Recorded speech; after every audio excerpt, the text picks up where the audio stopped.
Balas dendam seorang bapak karena anaknya ditolak dan dipermalukan saat lamaran. Seperti apa kisah lengkapnya? Simak videonya sampai selesai. Semoga kalian yang menonton video ini selalu diberikan kesehatan dan dilancarkan rezekinya.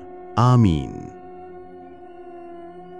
Desa Sidoasri adalah desa yang kalau pagi terdengar ayam berkokok bersaut-sautan dan bau tanah basah tercium jelas setelah embun turun. Warganya hidup rukun, saling bantu kalau ada yang kesulitan. Kalau ada hajatan, semua tetangga ikut membantu, mulai dari masak, mendirikan tenda, sampai beres-beres. Di ujung jalan utama desa itu, ada rumah besar bercat hijau muda. Itulah rumah keluarga Purnomo. Purnomo dikenal sebagai pengusaha penggilingan padi yang sukses di Sidoasri. Mesin-mesinnya tidak hanya melayani warga desa sendiri, tapi juga dari desa tetangga. Istrinya, Bu Marni, perempuan yang ramah tapi tegas, biasanya membantu mengatur urusan keuangan usaha mereka. Hari itu, suasana rumah Purnomo sedikit berbeda karena Bagas, anak sulung mereka, baru saja pulang setelah lulus kuliah di kota. Wajahnya cerah, kulitnya agak lebih terang dibanding teman-teman sebayanya yang sehari-hari kerja di sawah. "Loh, Gas, sudah sampai.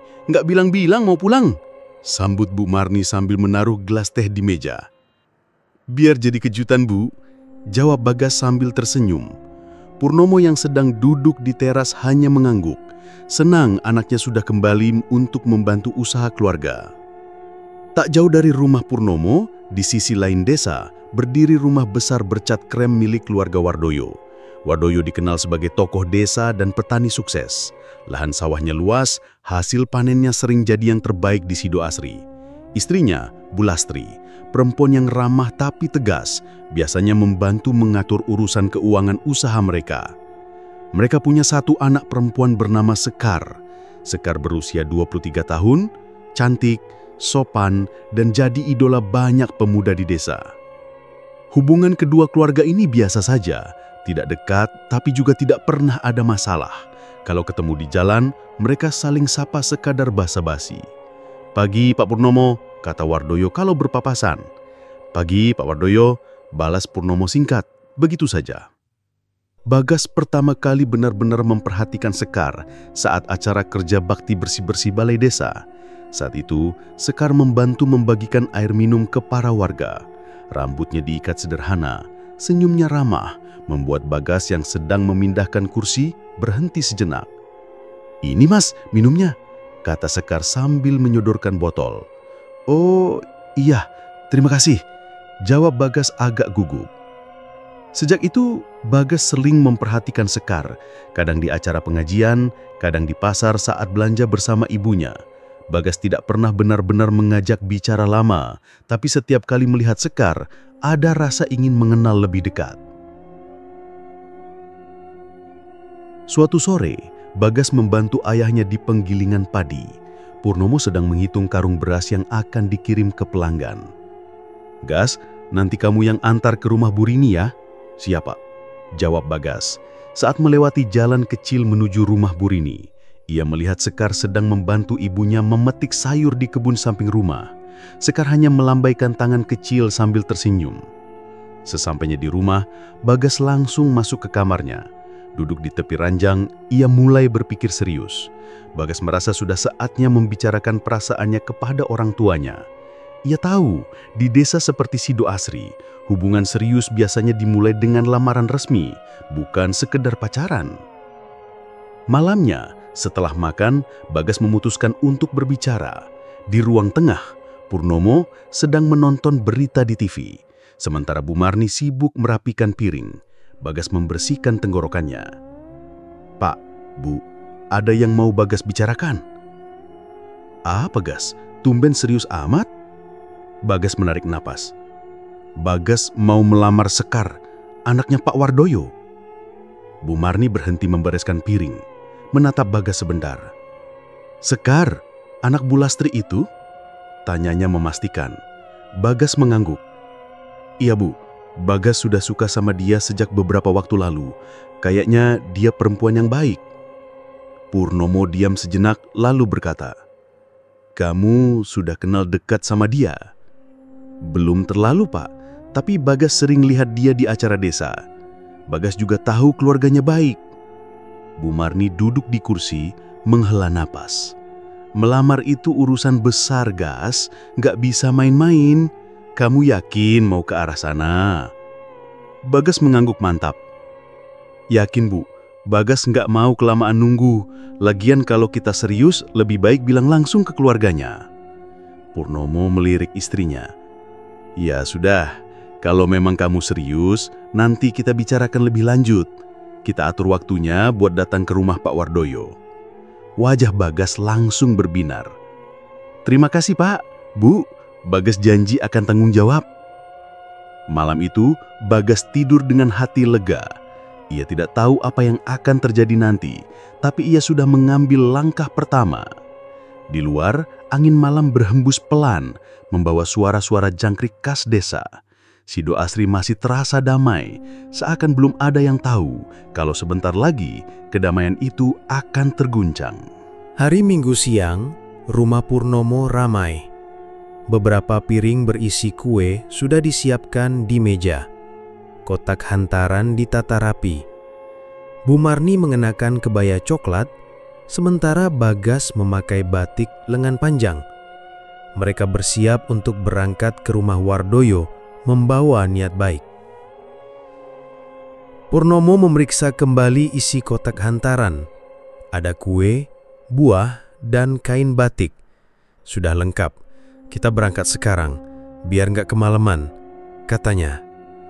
2 mobil dipakai, satu membawa keluarga inti, satu lagi membawa saudara yang diajak sebagai saksi. Rumah Wardoyo terletak di jalan utama desa. Ketika rombongan Purnomo sampai, beberapa tetangga yang sedang duduk di warung kopi langsung memperhatikan. Wah, ada acara apa tuh? Rame amat, bisik seorang bapak. Seorang lagi menimpali. Kayaknya mau lamaran, kayak lihat ada hantaran. Di teras rumah Wardoyo, keluarga tuan rumah sudah menunggu. Wardoyo duduk di kursi tengah, mengenakan baju koko putih. Di sebelahnya ada Bu Lastri, memakai kebaya hijau muda. Wajahnya datar. Purnomo memulai pembicaraan setelah saling bersalaman. Pak Wardoyo, Bu Lastri, kami datang dengan niat baik. Anak kami, Bagas, berniat untuk melamar putri panjenengan, Segar. Semoga maksud kami ini bisa diterima. Ruangan mendadak hening. Wardoyo menatap Bagas sekilas, lalu memandang Purnomo. Pak Purnomo, saya hargai niat baiknya. Tapi terus terang, saya merasa Bagas ini belum waktunya melamar Sekar. Purnomo berusaha tersenyum. Kalau soal waktu, insya Allah kami siap. Apa yang membuat panjenengan merasa belum tepat? Wardoyo menarik napas panjang. Begini, menurut saya, Bagas ini baru saja lulus kuliah, belum mapan. Pekerjaan tetapnya belum jelas. Saya khawatir nanti Sekar nggak bisa hidup nyaman. Ucapan itu membuat wajah Bagas memerah. Ia menunduk, menahan perasaan malu. Bu Marni yang sejak tadi diam, tiba-tiba ikut bicara. Nada suaranya dingin. Bukan hanya belum mapan, Pak. Terus terang saja, kami merasa keluarga kita ini berbeda. Sekar sudah terbiasa hidup dengan standar tertentu. Saya takut nanti kalau dipaksakan, malah banyak masalah. Beberapa saudara Purnomo saling pandang. Suasana makin kaku. Purnomo mencoba menahan emosi. Bu, kami memang bukan orang kota, tapi insya Allah kami sanggup menafkahi dan menjaga Sekar. Bu Lastri tersenyum tipis. Bukan soal nafkah saja, Pak. Lingkungan keluarga juga mempengaruhi. Saya nggak mau anak saya repot nanti. Ucapan itu seperti pisau yang menusuk. Purnomo menelan ludah. Bagas masih menunduk. Sementara Bu Marni terlihat menahan air mata. Wardoyo menutup pembicaraan. Saya minta maaf kalau menolak di sini, di depan semua orang. Tapi saya lebih baik jujur sekarang daripada menyesal di kemudian hari. Purnomo mengangguk kaku. Baik, Kalau itu keputusan panjenengan, kami pamit. Kotak hantaran yang dibawa tadi dikembalikan. Semua orang berdiri, saling bersalaman tanpa banyak bicara. Rombongan Purnomo keluar dari rumah dengan langkah berat. Di luar, beberapa warga yang melihat langsung berbisik-bisik. Wah, ditolak toh? Loh, kok gitu di depannya? Suara seorang ibu terdengar jelas. Yang lain menimpali. Iya, katanya Bagas belum mapan. Wah, pasti malu sekali. Saat rombongan sampai di rumah, suasana hening. Tidak ada yang mau membahas kejadian tadi, tapi wajah semua orang menunjukkan kekecewaan. Bagas langsung masuk kamar tanpa berkata apa-apa. Bu Marni duduk di ruang tamu, matanya merah. Pak, kenapa mereka harus ngomong begitu di depan orang banyak? Malu sekali kita ini. Suaranya bergetar. Purnomo duduk di kursi. Diam beberapa detik sebelum menjawab. Saya juga nggak habis pikir. Kalau mau menolak kan bisa bicara empat mata. Ini malah diumbar begitu. Malam itu kabar penolakan sudah tersebar ke seluruh desa. Grup WhatsApp warga penuh pesan membicarakan kejadian tersebut. Ada yang kasihan, ada juga yang malah membesar-besarkan. Seorang tetangga dekat rumah Purnomo bercerita kepada orang lain. Aku lihat sendiri tadi, ditolak mentah-mentah. Katanya nggak selevel. Waduh, itu pasti nyakitin banget. Besok paginya Purnomo pergi ke penggilingan seperti biasa. Tapi beberapa pelanggan terlihat canggung saat menyapa. Ada yang hanya melambaikan tangan dari jauh, ada yang pura-pura sibuk. Di warung kopi, para bapak membicarakan kejadian kemarin. Kalau aku jadi Purnomo, pasti sakit hati. Malu sekali ditolak di depan banyak orang, kata salah satu. Yang lain menimpali. Tapi ya gimana? Mungkin Pak Wardoyo punya pertimbangan sendiri. Purnomo mulai merasakan sesuatu yang mengganjal di dadanya. Rasa malu bercampur dengan amarah. Gengsinya terasa diinjak-injak. Ia tahu di desa kecil seperti Sido Asri, berita buruk menyebar cepat dan pandangan orang sulit diubah. Siang harinya, Bu Marni mencoba bicara dengan suaminya. Pak, kita ikhlaskan saja. Mungkin memang bukan jodohnya Bagas. Purnomo menggeleng. Bukan soal jodoh saja, Bu. Ini soal harga diri. Mereka sudah membuat kita malu di depan banyak orang. Saya nggak bisa diam begitu saja. Nada suaranya tegas. Matanya memandang lurus ke depan. Itu pertama kalinya Bu Marni melihat suaminya berbicara seperti itu sejak kejadian kemarin. Ia tahu, di balik kata-kata singkat itu, ada amarah yang sedang membesar. Bagas tetap diam. Ia mengurung diri di kamar, hanya keluar untuk makan. Dari raut wajahnya jelas sekali ia menahan rasa kecewa. Bukan hanya karena ditolak, tapi juga karena caranya yang sangat memalukan. Sejak itu hari, hubungan keluarga Purnomo dan Wardoyo berubah. Kalau berpapasan di jalan, tidak ada lagi sapaan ramah. Hanya tatapan singkat yang dingin. Di hati Purnomo luka itu mulai berubah menjadi niat. Ia belum tahu bagaimana, tapi ia ingin keluarga Wardoyo merasakan hal yang sama. Rasa malu yang dibicarakan orang di setiap sudut desa. Beberapa hari setelah kejadian lamaran itu, suasana rumah Purnomo masih muram. Bagas sudah mulai keluar kamar, tapi wajahnya tetap terlihat lesu. Ia berusaha menyibukkan diri dengan membantu di penggilingan padi, walau terlihat jelas hatinya masih berat. Suatu sore, saat Purnomo sedang duduk di teras, ia melihat Bagas membawa karung padi ke gudang. "Gas," panggilnya. Bagas menoleh. "Ya Pak, Bapak mau ngomong," kata Purnomo. Bagas menghentikan langkahnya. "Kita ini harus belajar ikhlas, Pak," ucap Bagas pelan, seperti sudah bisa membaca isi hati ayahnya. Purnomo menatap anaknya, lalu menggeleng. "Ikhlas itu beda sama pasrah, Gas. Kalau cuma ditolak biasa, ya mungkin Bapak bisa nerima. Tapi kalau sampai bikin malu di depan orang, itu lain ceritanya." Bagas terdiam. Ia tahu ayahnya tipe orang yang memegang gengsi tinggi. Tapi mau balas gimana, Pak? Kalau kita ribut nanti malah tambah heboh. Bapak mah nggak akan ribut, tapi Bapak juga nggak mau mereka tenang-tenang saja setelah bikin kita seperti ini, jawab Purnomo dengan nada datar. Sejak hari itu, Purnomo mulai lebih sering nongkrong di warung kopi dekat jalan utama. Bukan sekedar minum kopi, tapi memperhatikan pembicaraan orang-orang. Ia tahu, di desa, informasi sering muncul dari obrolan ringan. Suatu pagi, ia duduk di bangku panjang sambil menyulut rokok. Dua orang petani di sebelahnya sedang membicarakan hasil panen. Salah satu dari mereka tiba-tiba berkata, "Kamu dengar nggak? Katanya Pak Wardoyo sekarang lagi susah nyari modal." "Loh, kenapa? Sawahnya luas, hasil panennya bagus," tanya yang satunya lagi. "Ya bagus sih, tapi kemarin aku dengar dia punya cicilan alat pertanian yang belum lunas. Kalau nggak salah, hutangnya di koperasi lumayan."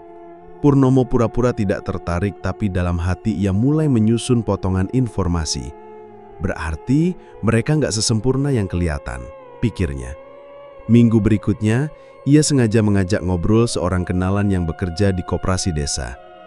"Gimana sekarang pinjaman warga? Lancar semua?" tanyanya sambil menyeruput kopi. Orang itu tertawa kecil. "Ada yang lancar, ada yang seret. Kalau Pak Wardoyo setahu saya masih nyicil. Tapi ya saya nggak boleh ngomong banyak, rahasia koperasi." Meski hanya sedikit, informasi itu sudah cukup memberi gambaran bagi Purnomo. Ia yakin kalau masalah keuangan itu sampai bocor ke telinga warga, citra keluarga Wardoyo akan goyah. Suatu sore, Purnomo pulang agak malam. Bu Marni yang sedang menyiapkan makan bertanya, "Dari mana saja, Pak?" "Ketemu orang, ada yang cerita soal Pak Wardoyo," jawabnya singkat. Bu Marni menghela napas. "Pak, sudah, jangan diungkit-ungkit lagi, nanti malah jadi fitnah." Purnomo menatap istrinya sebentar. "Bukan fitnah kalau itu kenyataan. Mereka sudah bikin kita malu di depan orang, sekarang giliran mereka yang merasakannya." Bu Marni memilih diam. Ia tahu kalau sudah seperti ini, Purnomo sulit dibujuk. Beberapa hari kemudian, Purnomo mendapat potongan cerita lain. Kali ini dari tukang truk pengangkut gabah. "Pak, saya pernah ngantar gabah ke rumahnya Pak Wardoyo. Dia sempat telat bayar ongkos. Katanya uangnya belum cair dari pembeli," ujar si supir. Bagi Purnomo, itu semakin menguatkan dugaan kalau kondisi keuangan keluarga Wardoyo tidak sekuat yang terlihat. Selain itu, ada kabar lain yang lebih menarik. Dari seorang warga tua, Purnomo mendengar bahwa dulu, sebelum Wardoyo sukses, keluarganya pernah terlibat perselisihan soal pembagian tanah warisan. Konon, ada saudara jauh yang merasa ditipu, tapi masalah itu tidak pernah benar-benar diselesaikan. Informasi itu langsung membuat kepala Purnomo penuh rencana. Kalau cerita ini diungkit lagi, bisa jadi bahan, pikirnya. Malamnya ia memanggil Bagas ke ruang tengah. "Gas, kamu jangan heran kalau nanti dengar orang ngomongin Pak Wardoyo. Biarin aja, nggak usah dibantah," katanya. Bagas mengernyit. "Pak, ini mau gimana? Jangan sampai nanti malah kita yang kena masalah." "Tenang saja, Bapak cuma mau orang tahu kalau mereka itu nggak sesempurna yang kelihatan," jawab Purnomo sambil menepuk bahu anaknya. Beberapa minggu berjalan, desas-desus mulai terdengar di warung kopi, pasar, dan acara desa.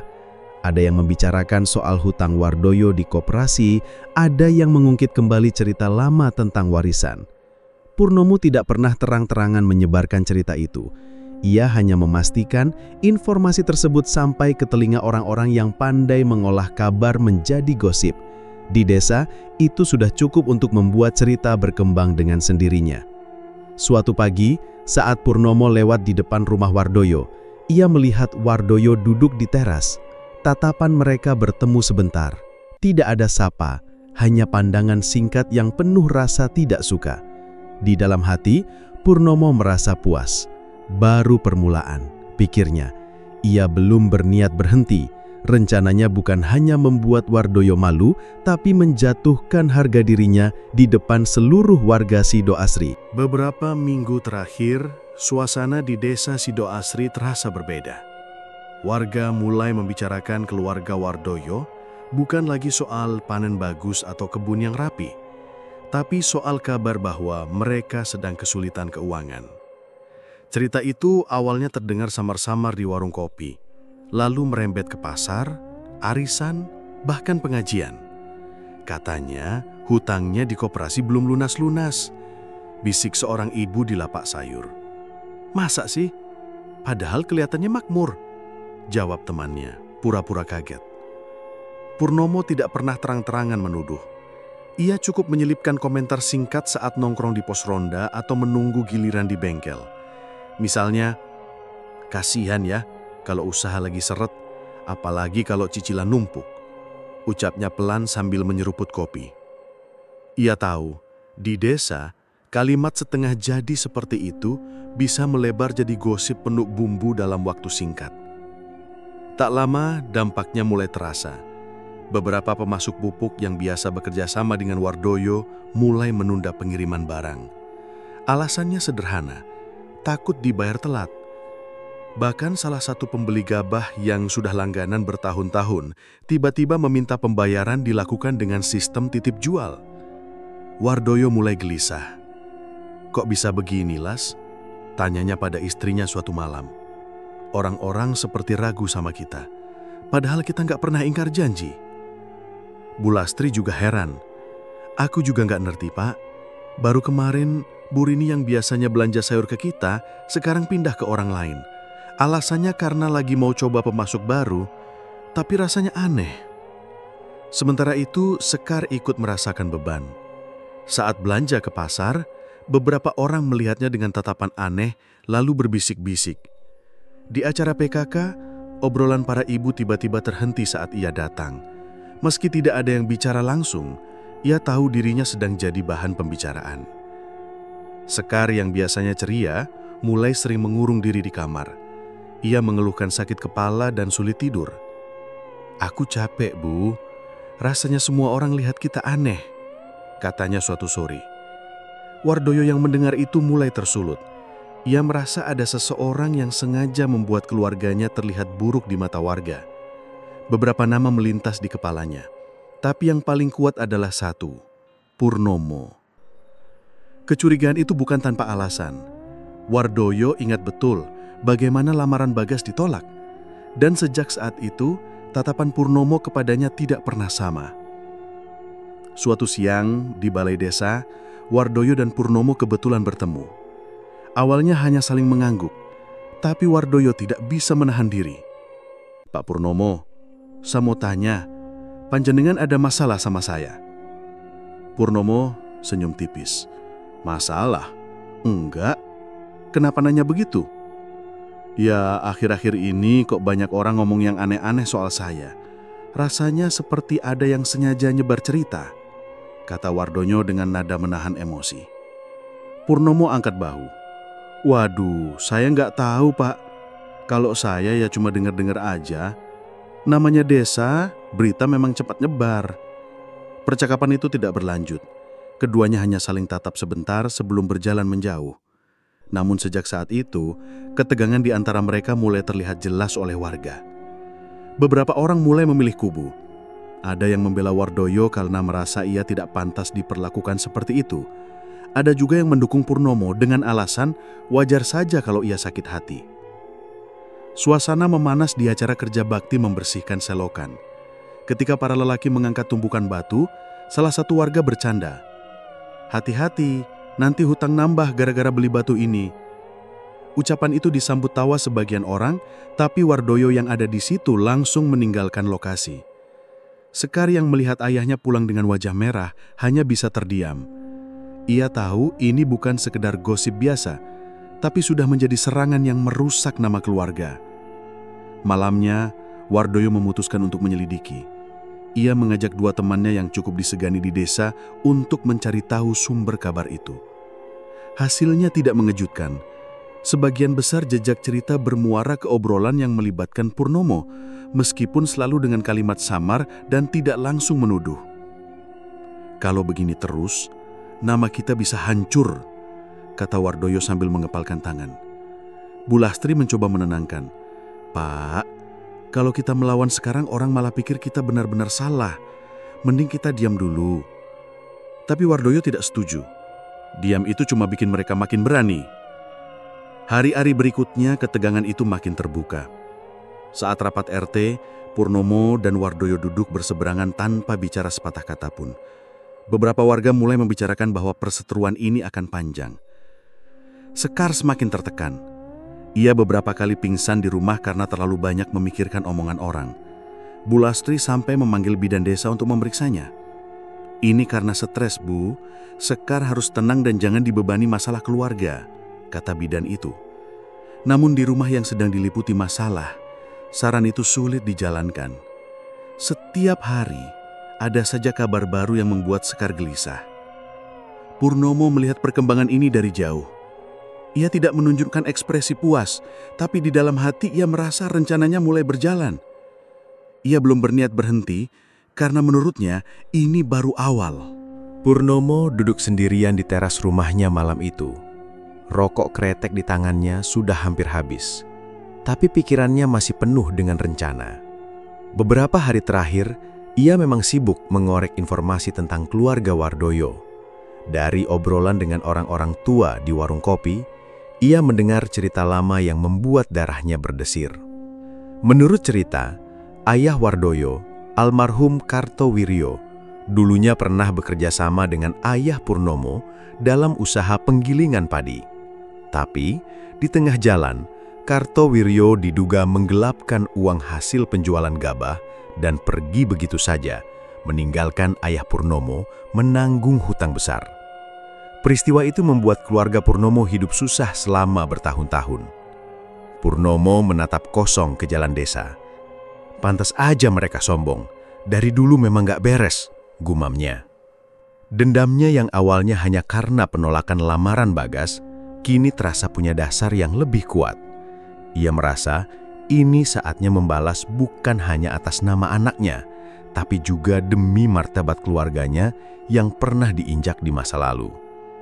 Keesokan harinya, Purnomo bertemu Joko, teman lamanya yang bekerja di kantor desa. Joko dikenal suka membocorkan kabar yang belum tentu sampai ke telinga semua orang. Dengan beberapa lembar uang di sakunya, Purnomo memancing obrolan. "Kok dulu bapaknya Wardoyo itu kerjanya sama bapak saya ya?" Joko menoleh cepat. "Loh, kamu tahu juga?" "Iya, katanya dulu ada masalah uang. Cuma nggak pernah dibicarakan di depan umum. Soalnya kan Kartowiryo orang terpandang waktu itu." Purnomo mengangguk pelan, lalu menambahkan, "Kalau cerita itu sampai keluar sekarang, kira-kira gimana ya reaksi orang?"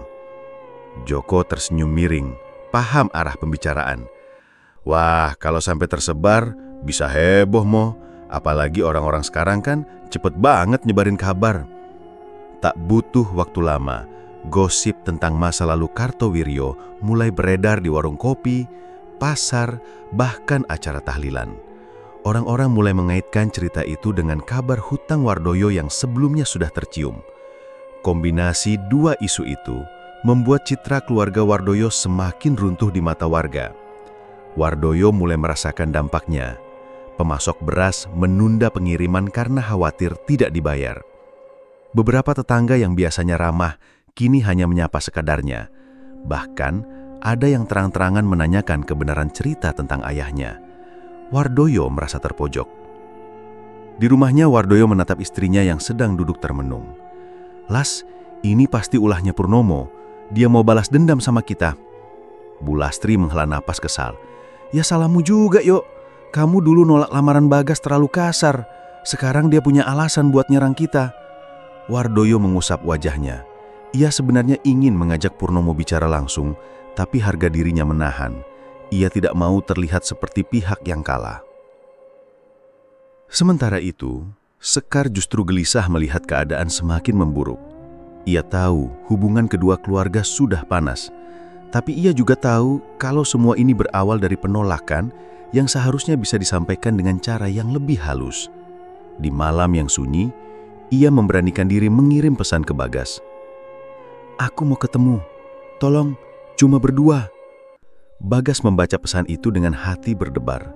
Meskipun hubungannya dengan Sekar terhalang, perasaan di hatinya belum berubah.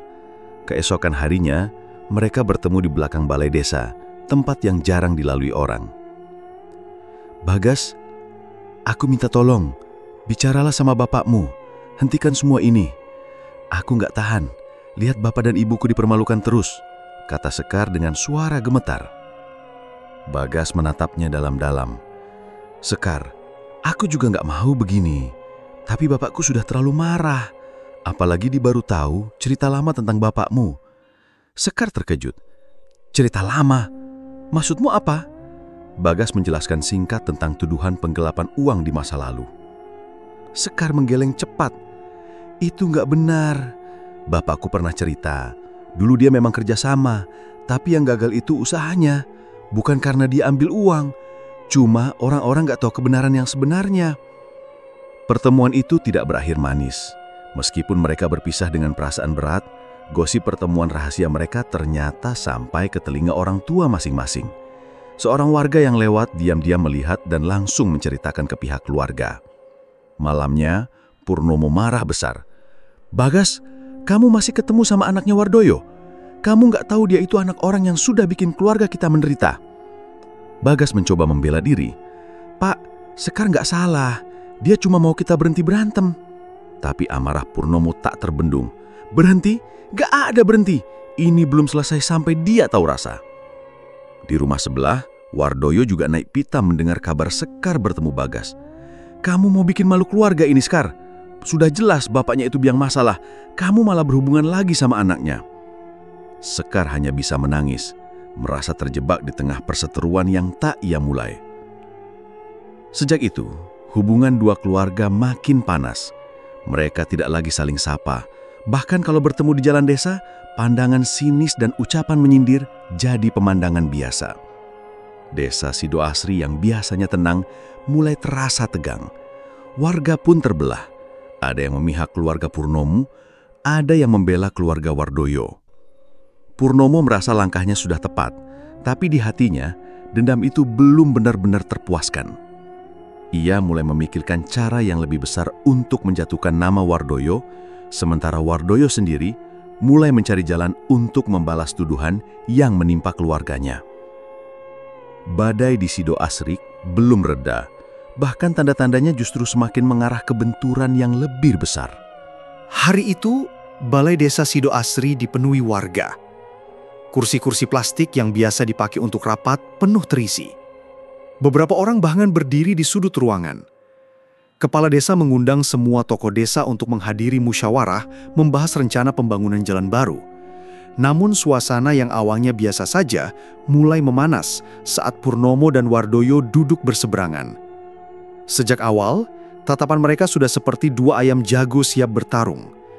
Bagas duduk di belakang ayahnya, sementara Sekar duduk di sisi ibunya. Pandangan keduanya sempat bertemu, tapi hanya sebentar. Mereka tahu, situasi sedang genting dan salah bicara sedikit saja bisa jadi bahan ledakan. Musyawarah dimulai. Kepala desa mencoba membicarakan masalah teknis proyek. Beberapa warga memberi masukan, ada juga yang mengangguk-angguk setuju. Tapi semua berubah ketika Purnomo tiba-tiba mengangkat tangan dan berbicara dengan suara keras. Sebelum kita bahas soal pembangunan, saya rasa ada hal yang harus warga ketahui, kata Purnomo. Kepala desa terlihat kaget. Pak Purnomo, ini... Tunggu dulu Pak Lurah, saya nggak bisa diam kalau orang yang selama ini kita anggap tokoh desa ternyata punya catatan buruk, potong Purnomo sambil melirik Wardoyo tajam. Warga mulai saling berbisik. Semua mata beralih ke arah Purnomo dan Wardoyo. Wardoyo mengetuk meja pelan. Kalau mau ngomong, ngomong yang jelas Purnomo. Jangan main sindir. Purnomo menyandarkan punggungnya, lalu dengan nada penuh tekanan berkata, saya cuma mau buka mata warga. Tokoh desa kita ini yang katanya panutan ternyata punya utang sana sini. Bukan cuma itu, keluarganya juga pernah terlibat penipuan di masa lalu. Saya punya buktinya. Seketika ruangan riuh. Beberapa orang menutup mulut karena terkejut, yang lain langsung melirik ke arah Wardoyo. Bohong kau! Wardoyo membanting tangan ke meja, suaranya menggelegar. Kalau mau fitnah, jangan di sini. Kita lagi rapat. Fitnah? Saya punya dokumen. Tanda tangan kamu jelas ada di sini. Purnomo mengeluarkan map dari tasnya, lalu mengangkat beberapa lembar kertas di hadapan warga. Ini bukti kalau usaha kamu nyaris bangkrut tahun lalu karena utang yang nggak dibayar. Dan soal penipuan, itu bukan omongan kosong. Ayah kamu dulu menipu ayah saya, jadi kalau sekarang saya balas, itu wajar. Kepala desa mencoba menenangkan. Pak Purnomo, tolong. Namun suasana sudah tak terkendali. Warga berteriak-teriak. Sebagian membela Wardoyo, sebagian justru ikut memojokkan. Bulastri berdiri, wajahnya memerah. Kalau memang kamu dendam, jangan bawa-bawa rapat desa. Ini tempat umum, bukan panggung buat aib orang. Terlambat, Bu. Semua orang di sini berhak tahu siapa yang selama ini mereka hormati. Balas Purnomo dingin. Sekar menunduk, tangannya menggenggam erat ujung rok. Bagas hanya bisa memandang dari jauh, merasa dadanya sesak. Ia tahu setelah ini hubungan kedua keluarga akan makin sulit diperbaiki. Wardoyo berdiri dari kursinya, menatap Purnomo dengan mata merah penuh amarah. Kamu pikir kalau kamu buka semua ini, warga bakal percaya? Saya sudah lama bangun nama baik di sini. Sementara kamu, orang cuma tahu kamu punya pabrik penggilingan padi, tapi nggak tahu dari mana modalnya. Ucapan itu membuat Purnomo tersenyum miring. Silahkan kalau mau menyerang balik. Tapi bedanya, saya nggak pernah nipu orang buat dapat modal. Suara warga semakin bising. Beberapa mencoba melerai, tapi yang lain malah terpancing untuk ikut memanas-manasi. Kepala desa akhirnya berdiri dan mengangkat tangan. Cukup, ini rapat desa, bukan tempat berkelahi. Kalau mau berdebat, silahkan di luar. Tapi ingat, kalian ini tokoh masyarakat. Kalau terus begini, yang rugi kita semua. Namun kata-kata itu seperti angin lalu. Wardoyo melangkah mendekati Purnomo, wajahnya tinggal sejengkal. Mulai hari ini, kamu bukan lagi tetangga saya. Dan saya janji, saya akan balas semua yang kamu lakukan. Purnomo hanya tersenyum tipis. Silahkan, saya nggak takut. Setelah itu Wardoyo keluar dari ruangan diikuti Bula Astri dan Sekar. Beberapa warga ikut keluar, tapi sebagian masih tertinggal membicarakan kejadian barusan.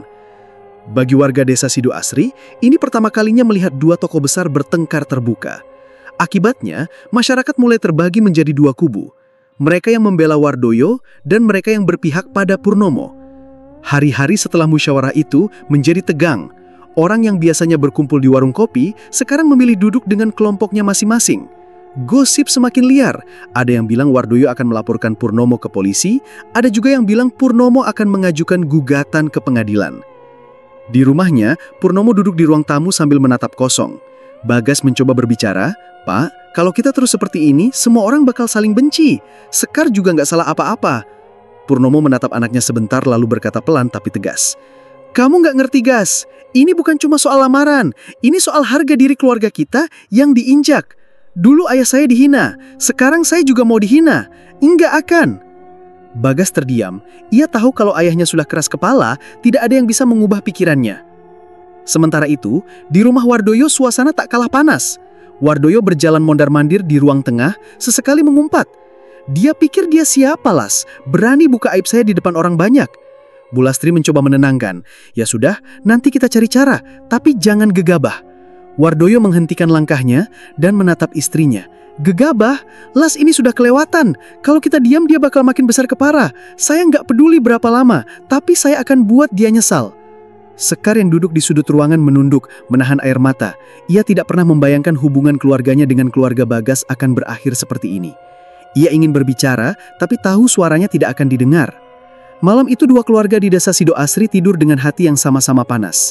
Tidak ada yang mau mengalah dan tidak ada yang mau menjadi orang pertama yang mengulurkan tangan. Di luar rumah, angin malam berhembus pelan membawa bisik-bisik warga yang semakin menyebarkan cerita.